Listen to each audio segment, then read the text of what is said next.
ffilm yma, byddwn nhw'n dangos i chi sut i fod yn arweinydd sy'n hwyliog, yn hapus ac yn hawdd siarad ag o ar ddiwedd sesiwn.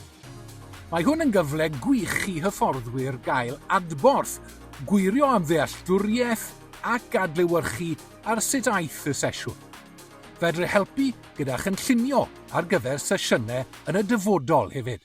So mae adborth y cyfranogwyr yn rili bwysig i ni o ran beth ni'n cynnig. Dyn ni'n rhoi cyfle i y plant dewis pa gweithgareddau maen nhw eisiau gwneud ar draws y diwrnod. A dyn ni wastad yn gofyn cwestiynau o ran sut maen nhw'n teimlo, nath nhw'n mwynhau'r gweithgared yna, be hoffwn nhw'n newid. Maen nhw'n cael lot o mewnbwn ar beth ni'n gwneud ar draws y diwrnod. Dyn ni hefyd yn gyrru mas ffurflen i rieni a pwy bynnag sydd yn gyfrifol am y plant i roi adborth ar popeth yn ymwneud gyda'r dydd, so o ran y system bwcio, y gwybodaeth dyn ni'n rhoi mas o flaen llaw, a wedyn sut mae plant yn teimlo wrth dod adre o gweithgareddau ni wedyn.